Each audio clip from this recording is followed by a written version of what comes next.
মই বৰ্তমান শিৱসাগৰ চহৰত আছোঁ আৰু শিৱসাগৰতো এইবাৰ কালী পূজা বা দীপাৱলীক লৈ বিশেষ ৰাইজৰ মাজত উৎসাহ উদ্দীপনা নাই, আনন্দ উৎসাহ নাই, যিহেতু আমাৰ সকলোৰে প্ৰিয় শিল্পী জুবিন গাৰ্গৰ দেহাৱসান হোৱা 31 দিন অতিক্ৰম কৰি গৈছে।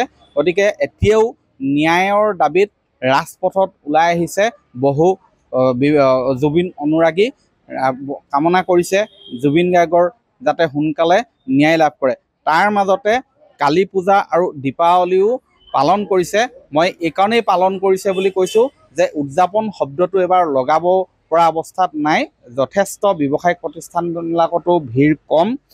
মই এগৰাকী ব্যৱসায়ী আছে ইয়াত, সাধাৰণতে তেওঁলোকে ফটকা বা আতচবাজি বিক্ৰী কৰে, কিন্তু এইবাৰ পৰিৱেশ কেনেকুৱা তেওঁলোকে কি মই দেখুৱাইছোঁ যে এইবাৰ আতচবাজিৰ আচলতে যি কম প্ৰাবল্য, অতি কম প্ৰাবল্য আতচবাজি ৰাখিছে আৰু মূলতঃ তেওঁলোকে চাকিও ৰাখিছে। ইয়াৰ মই দেখুৱাইছোঁ ৰং বিৰঙৰ চাকি আৰু ফি এইবিলাক ৰাখিছে। মই ইয়াৰ মাজতে তেওঁ ব্যৱসায়খনৰ মূল যিগৰাকী ব্যক্তি আছে তেওঁ জানিব বিচাৰিম এইবাৰ কেনেকুৱা পৰিৱেশ।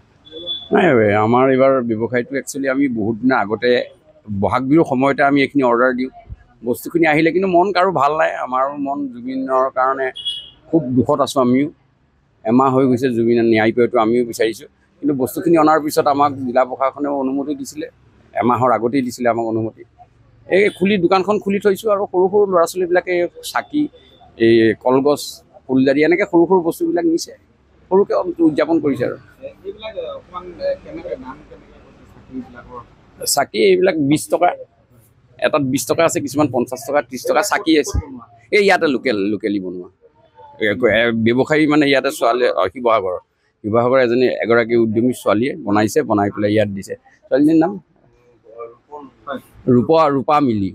হয়, মই দেখুৱাইছোঁ অতি ধুনীয়া চাকি এইবিলাক দেখিছে। ইয়াৰে শিৱসাগৰৰ থলুৱা ইয়াৰ মানে স্থানীয় যুৱতীয়ে ইয়াতে প্ৰস্তুত কৰি উলিয়াইছে দীপাৱলী উপলক্ষে।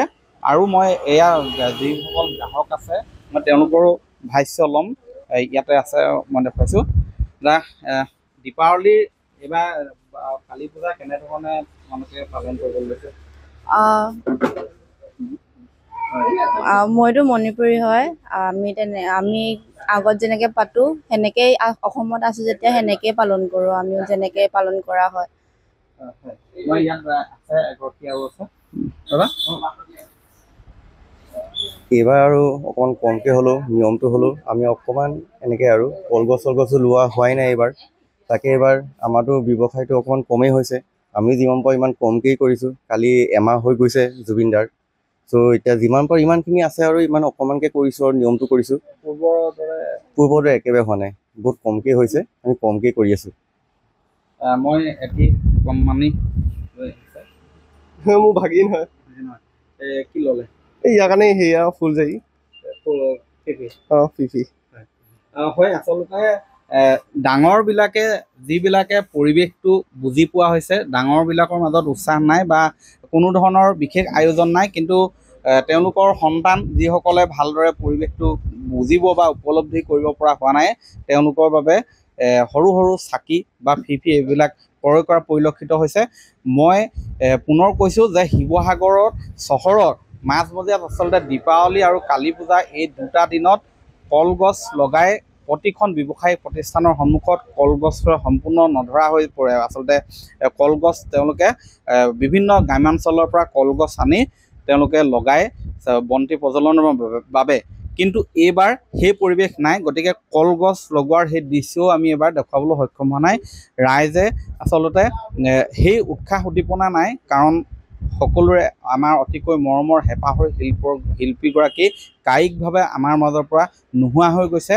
এতিয়াও ন্যায়ৰ দাবীত বা উচিত তদন্তৰ দাবী উত্থাপন কৰি থকা হৈছে। ন্যায় এতিয়াও জুবিন গাৰ্গে লাভ কৰা নাই, পৰিয়ালে তথা অসমবাসীয়ে লাভ কৰা নাই।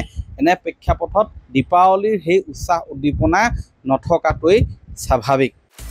আপুনি বিচৰা বাতৰি পাব কেৱল নিউজ 18 এপত। নিউজ 18 এপ ডাউনলোড কৰিবলৈ স্কেন কৰক এই QR কোড। গুগল প্লে ষ্টৰতো পাব এই নিউজ 18 এপ।